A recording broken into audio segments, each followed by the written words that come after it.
Guwahati Indira Gandhi athletic സ്റ്റേഡിയത്തിൽ Kerala ബ്ലാസ്റ്റേഴ്സും north east യുണൈറ്റഡും തമ്മിൽ മത്സരത്തിന് പന്ത് തട്ടാൻ ഇറങ്ങുമ്പോൾ കേരള ബ്ലാസ്റ്റേഴ്സിന്റെ താരങ്ങളെല്ലാവരും വളരെ ഹെക്ടിക് ആണ് എന്ന് ഇവാൻ ആശാൻ തന്നെ വളരെ വ്യക്തമായിട്ട് പറഞ്ഞിട്ടുണ്ട്. നാളത്തെ മത്സരത്തിനെ കുറിച്ച് ആശാൻ പറയുന്നത് എന്താണെന്ന് വെച്ചാൽ, ഒരു 16 മണിക്കൂറോളം യാത്ര ചെയ്തിട്ടാണ് അവർ വന്നിരിക്കുന്നത്. സംഭവം ഫ്ലൈറ്റിലൂടെയും റോഡിലൂടെയും ഒക്കെ ഒരുപാട് 16 മണിക്കൂർ യാത്ര ചെയ്യേണ്ടി വന്നിട്ടുണ്ട്. ഇപ്പോഴും ഇവാന്റെ മനസ്സ് ജംഷഡ്പൂരിനെതിരെയുള്ള മത്സരത്തിൽ തന്നെ നിൽക്കുകയാണ്. അവിടെ നിന്ന് കൊച്ചിയിലേക്ക് വരാനും പ്രിപ്പയർ ചെയ്യാനൊന്നും സമയം കിട്ടിയില്ല.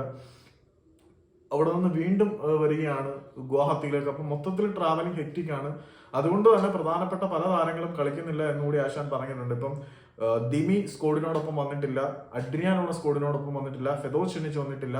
പക്ഷെ നമ്മുടെ സക്കായ് വന്നിട്ടുണ്ട്, ഡ്രിങ്കിച്ച് വന്നിട്ടുണ്ട്, ലെസ്കോവിച്ച് വന്നിട്ടുണ്ട്. ഈ 3 താരങ്ങളും വന്നിട്ടുണ്ട് എങ്കിൽ പോലും ഈ താരങ്ങളെ കളിപ്പിക്കില്ല എന്നാണ് ആശാൻ പറഞ്ഞത്. കഴിഞ്ഞ മത്സരത്തിൽ സ്കോഡിലുണ്ടായിരുന്ന ഭൂരിഭാഗം താരങ്ങളും ബെഞ്ചിൽ തന്നെ ഇരിക്കും എന്നുകൂടി ആശാൻ പറഞ്ഞിട്ടുണ്ട്. അപ്പം ഈ താരങ്ങളൊക്കെ വന്നിട്ടുണ്ട്, അതായത് 3 പേര് വന്നിട്ടുണ്ട് എന്നതല്ലാതെ അവരെ കളിക്കാൻ ഇറക്കില്ല എന്ന് ആശാൻ കൃത്യമായിട്ട് പറഞ്ഞിട്ടുണ്ട്. പക്ഷെ അത് എത്രമാത്രം പോസിബിൾ ആവാന്ന് അറിയത്തില്ല. ആശാൻ പറഞ്ഞിട്ടുണ്ട് കഴിഞ്ഞ മത്സരം കളിച്ച ആളുകൾ ഹെക്ടിക് ആയതുകൊണ്ട് തന്നെ അവർ ബെഞ്ചിലായിരിക്കും. പിന്നെ കുറെ അധികം താരങ്ങളുടെ ഡെബ്യൂനും പിന്നെ കുറെ അവസരം കിട്ടാതിരിക്കുന്ന താരങ്ങൾക്ക് കളത്തിൽ ഇറങ്ങാനും ഒക്കെയുള്ള അവസരമാണ് വരാൻ പോകുന്നത് എന്നുകൂടി ആശാൻ PC-യിൽ പറഞ്ഞിട്ടുണ്ട്.